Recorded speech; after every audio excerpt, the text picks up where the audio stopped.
Изведба на македонска народна песна, причина за несогласување меѓу македонската заедница во Лерин и општинските власти. Инцидентот се случил за време на празничната прослава на Коледа, кога музичкиот бенд Ендопика се обидел да изведе македонска народна песна, но настанот бил прекинат по интервенција на градоначалникот Василеос Гианакис. Според сведоштва на присутните граѓани, на манифестацијата биле изведувани повеќе традиционални и современи музички композиции. Меѓутоа, кога бендот започнал со изведба на македонската народна песна Совка на тато, градоначалникот реагирал и побарал изведбата веднаш да биде прекината.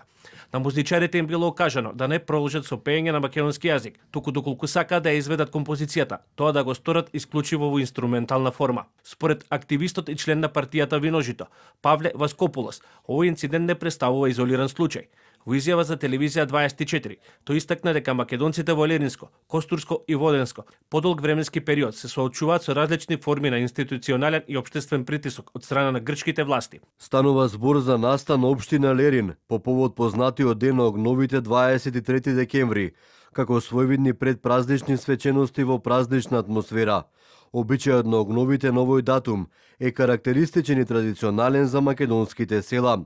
Оркестарот Ендопика се осмели да изведе македонски песни.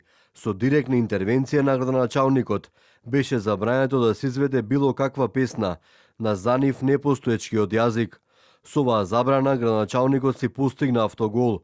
Дел од присутните јавно го извиркаа поради одлуката. Тој дополнува дека ваквите случаи на притисоци и дискриминација не се новина, а дека македонците кои јавно говореле за своите права, честопати биле етикетирани како скопски агенти. Сограѓанка од Јужна Грција се осмели да запее македонска песна во Лерин и тоа и беше забрането. Добро е што не ја нарекоа скопски агент, бидејќи македонците со години трпат ваква клевета. Телевизија 24 побара став и од официјалните представници од општина Лерин, но до моментот на објавување на овој прилог од надлежните институции не беше добиен одговор со кој би се потврдиле или демантирале изнесените наводи.